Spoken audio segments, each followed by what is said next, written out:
Confectionery Production speaks to James Le Compte, CEO of Toak Chocolate in Ecuador, about its sustainability policies and how the business has been tackling this year's pandemic, which has affected so many businesses around the world.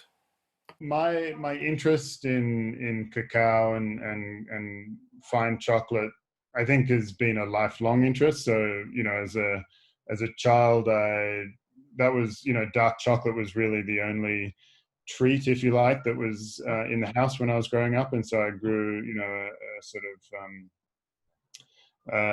like a, I guess, what do you call it? I grew a liking or a palate to dark chocolate from an early age.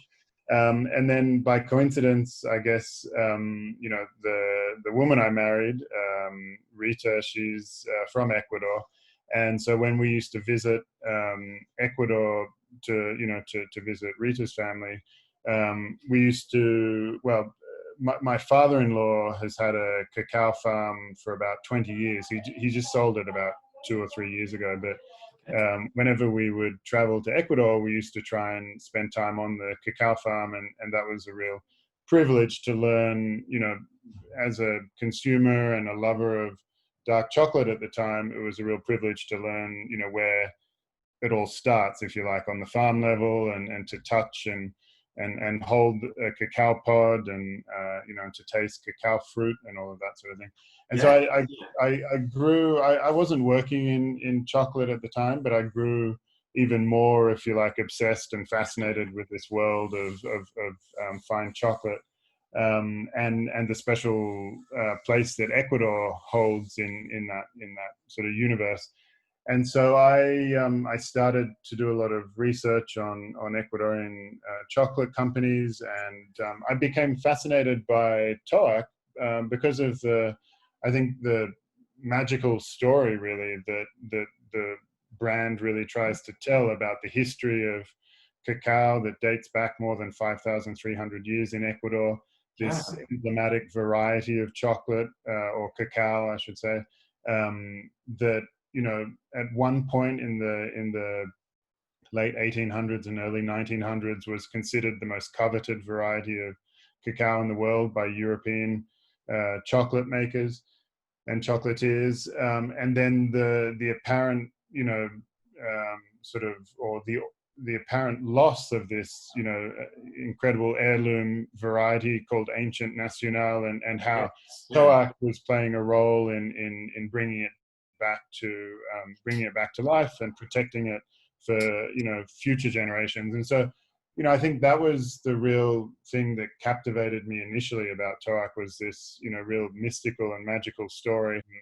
And then I had the privilege of getting to know the three co-founders on a visit to Ecuador and the US back in 2015. And I think, like, a brand is nothing else except the people behind it and the dream that they share. So for me, of course, the story was fascinating, but it wasn't until I met the people that I really became passionate about what Toak was doing, and if you like, saw beyond the headlines of the most expensive chocolate in the world, which of course has its advantages and disadvantages. On the one hand, we're able to cut through some of the noise with the story, if you like. But on the other hand, then we get painted with the same brush, often from one story to the next, which is just this one-dimensional view of an expensive chocolate. And whereas there's so much more behind that headline, whether it's the fact that we farm our own cacao in a genetic bank project, whether it's the fact that we actually go beyond direct trade or fair trade to what I would call participatory trade. So we actually participate in the harvest of the cacao, and we're there face to face with the farmers. We're buying the cacao off them face to face. We're paying them in person. And so we really are participating in that part of the value chain. Or whether it's some of the innovation that, that we're passionate about, for example, the aging program that we developed in partnership with Washington State University with their oenology research team. Or, for example, the upcycling cacao fruit soda that we innovated and then spun off as a separate brand and company called Shoka, XOCA, drinkshoka.com. And so that's an all-natural cacao fruits soda that we launched in Chicago late last year.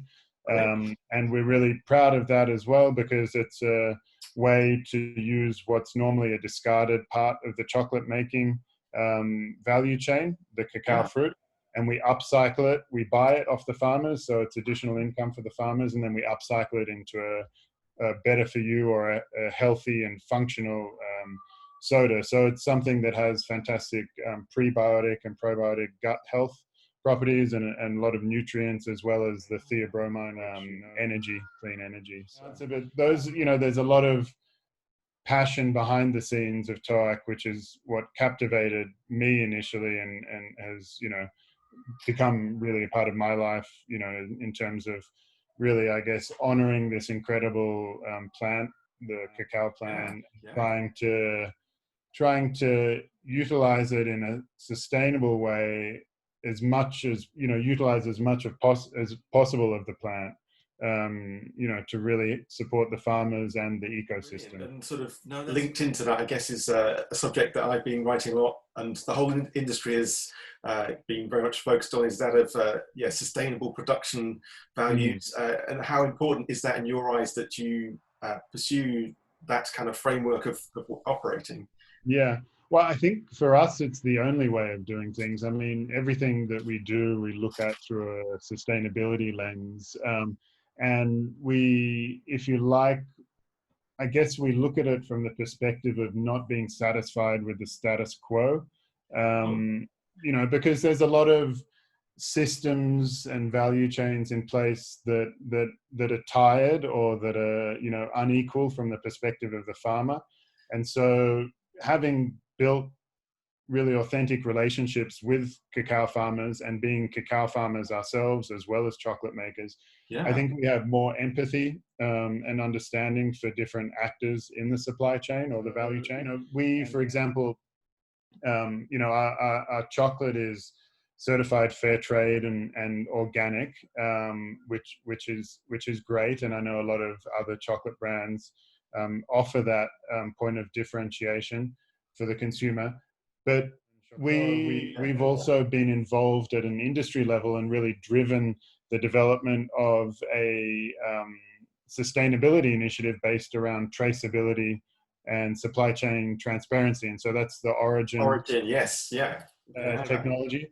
And so that really came about from our desire to, if you like, push the boundaries of what sustainable chocolate means. And I think we're at an advantage in a way. One, because we're a small team, which makes us agile. We're a small company and a small team, so we're able to adapt and change quickly. But we're also at origin as well. So, like I said, we have that sort of empathy for farmers and producers, processors at origin. And so we got together with República del Cacao, with Café Beles, a specialty coffee company, and Hoja Verde, another chocolate company. And together we worked on launching this technology, which is really has, if you like, benefits not only for the farmers in terms of, accessing data and using that for improving their productivity and access to resources such as, finance, but it also has benefits for the consumer, because we can use the data that we generate with the farmers and with the processors to then tell a story which is rooted in authentic data and real sustainable supply chains. And so that, I think, for us, what sustainability means is looking at the entire, supply chain and the system more than just our little slice, and then doing, doing more than what's sort of the status quo or the benchmark, and really trying to innovate and offer something to others in the industry that could be beneficial. And the vision with Origin is that it becomes a tool that helps the entire chocolate industry, particularly the craft chocolate or bean to bar sector. Just coming on to the products themselves, as we discussed previously, it's been the case, that chocolate is billed as the most expensive in the world. What has made it that the case? Is it sort of the quality of the ingredients, would you say? I think there's a number of reasons why chocolate is priced the way it is. Some of them, if you like, are philosophical, and some of them are very practical. So in a practical sense, we work with a cacao which, when we started working with it, was considered one of the rarest and most storied cacao varieties on the planet. That's ancient Nacional or pure Nacional. And I should point out that we're one of a small number of chocolate makers or cacao farmers who've genetically tested their trees. And so a lot of people talk about Nacional without actually understanding the intricacies of hybrid Nacional varieties, which are promoted by the Ecuadorian government's cacao promotion program, INIAP. So we're talking about old growth heirloom cacao trees. The pure variety, so genetically pure, was thought to have been extinct somewhere around the turn of the century. And we work with a small group of 13 farmers who have been farming for 4 to 5 generations. And they were unaware of the fact that they had kept a number of old trees on their properties that their grandparents or great grandparents had planted. Wow. And they were unaware that these trees were actually genetically pure Nacional. And so we work with, from a practical sense, with a very small resource base, if that makes sense, a very, very limited raw material. Sure. And so when we started Toak, there was no way, even in the most practical sense, there was no way we could compete on quantity or price. Yeah. We were working with something that was truly, a luxury item as a raw material because it was so rare. Then we also, have I guess a unique approach to making chocolate. As I mentioned, we harvest the cacao with the farmers. We do 6 stages of hand selection of the beans. We literally, after the beans have been fermented and dried, we literally one by one sort the beans. We remove the beans that are not, that have some sort of imperfection, and then we sort them into different sizes so that we can roast according to size and get an even roast profile.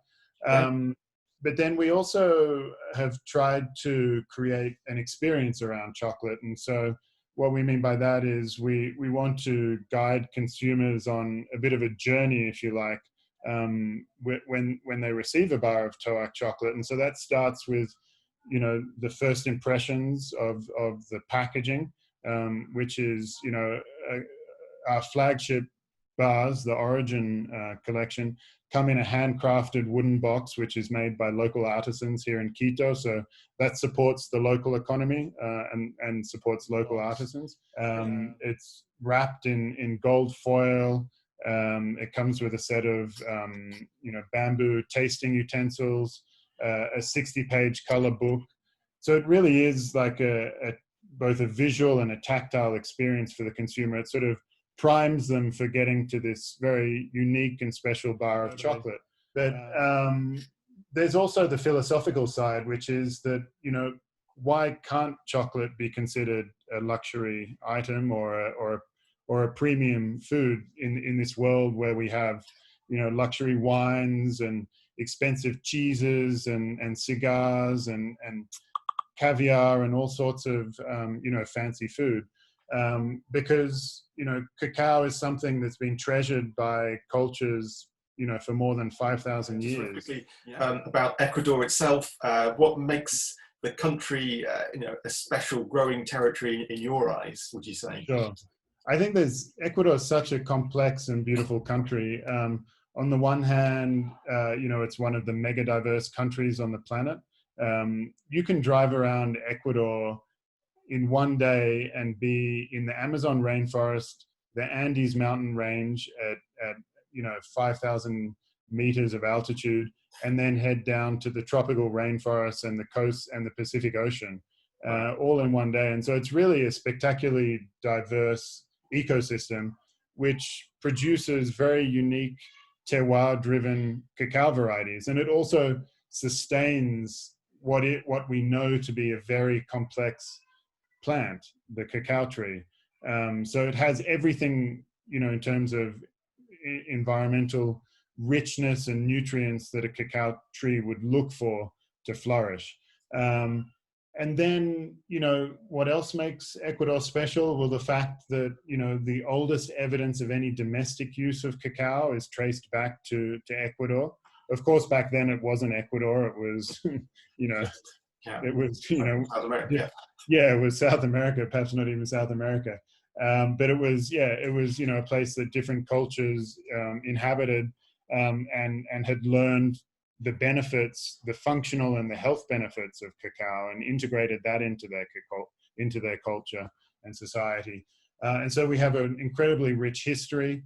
And I think, Ecuador produces some of the finest cacao in the world and is responsible for producing, the largest quantity of fine flavor cacao in the world as well. So on a number of levels, it's a special place in the world of chocolate.